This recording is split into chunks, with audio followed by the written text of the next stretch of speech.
I would like to point out first that there is a great diversity of inflation outcomes across OECD member countries.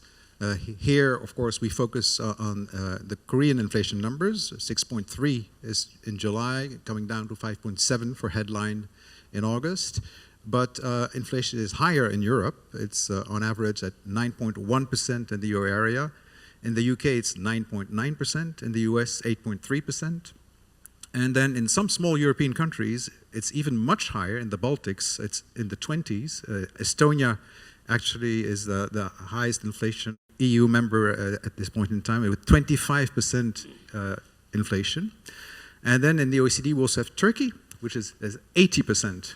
Of course, Turkey has a somewhat idiosyncratic monetary policy. But what I want to highlight is how different the experience is across the globe. And I haven't even mentioned China and Japan, where inflation is between 2 and 3 or thereabouts. So we're not looking at the same thing when we look across countries. Why? Because they have been exposed to different forces. The energy price shock is not the same in countries that are heavily dependent on gas in Europe, as opposed to countries that do not buy gas at a European price. And then the measures taken by governments to protect households and firms against inflation vary a lot. In France, for example, we have capped electricity prices, gas prices, petrol prices have been subsidized. And so inflation, headline inflation, is only 6.5%. In the Baltics, they haven't done that to the same extent at all, and that's why inflation is in the 20s. And then another reason is that the cyclical position of the different economies varies a lot. Some are really overheating, others still have slack, and so from the demand side, there is also a difference in inflationary pressures coming through. And finally, of course, there's the policy reaction. We'll talk about that later, but the reaction function of the different central banks is rather different across regions. I grew up with inflation in the United States over 3%. I didn't know it was possible to have 2%. I'm afraid that I'm going to die with inflation over 3%.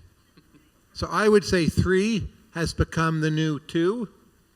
And secretly, I think both parties will collude on wanting this for 2 reasons. The first is the United States keeps on running up a high debt burden. I don't like this. But at some margin, the alternatives are to either raise taxes or to inflate away some of the real value of that debt. Much as voters hate inflation, I think they hate tax hikes more. And U.S. voters just do not want to have to pay, say, a value-added tax. So we'll continue using inflation. Also, there's some polarization in our system. The parties hate each other. Neither party running for the presidency wants to stomach a major recession and the risk of the other party getting in. And that's a stronger feeling than it was 20 or 30 years ago. So, you know, if your rate of inflation's at 4%, it's trending down till 3, or are you going to tighten more to get it back to 1.9 or 2.1? I just don't think so. I think you'll live with it being 3, not wanting the other party to have a higher chance of winning the White House, for better or worse. So I'm going to say inflation consistently below 3%. I just hope I'm around to see it. I certainly wish you a long life. And because of that, I believe in my heart of hearts that you will see inflation coming back to below 3%. And that's because the one takeaway message I think I want you all to have from me is economics is not physics. It's not this relationship where you jack the rate up to 20%, hold it there for X amount of time, and inflation will come down. As much as the econometricians out there would love to be able to model that and estimate that and say, here's my model, and this is how it works, it changes over time. Economic behavior is truly adaptive. It depends on how you perceive the economy evolving and what makes the economy evolve, and policy is really one of those big things that makes the economy evolve. So the message here is, how long will it take? Depends on you. It depends on what you believe. Your expectations of how long you think the inflation lasts will dictate how long the inflation lasts. And I think that's the one lesson we learned in economics over the last 30, 40 years, since my days in graduate school for sure, is managing expectations is the key to policy. Why did Volcker have to raise rates to 20%? Because nobody believed inflation would ever come down below 6, 7, 8%. My first mortgage rate was 13%, and I said, my God, that's such a low rate. I'm so happy.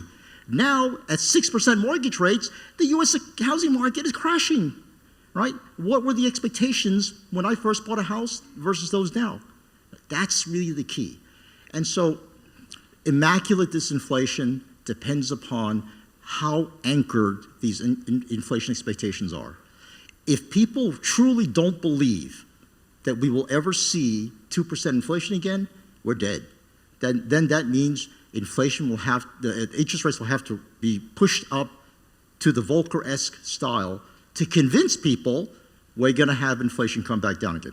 Now, it's not so long ago, maybe a year or two, when we said, how do we get inflation above 2%? That was the main problem facing every central bank in the world. How do we get from there to inflation will never be below 4% or 3%? The question is, how long will it take to normalize inflation? It depends on these guys. It depends on everybody out there. How you believe inflation is going to be behaving over the next 2, 3, 4, 5 years will be critical in how the central banks around the world will behave. And that explains in part why every central bank around the world is doing so many different things. Christine Lagarde says, we're going to take our time because we're so afraid of moving too much because we'll break up the Eurozone. You have others, like the Bank of Japan, saying, we're keeping rates negative. We're going to keep rates low. And then you have the United States doing the Volcker thing, right? These all vary because the structure of these economies differ, but more importantly, how expectations are formed in each of these economies around the world differ. And so there's not one magic formula that works because all of you guys form your expectations differently.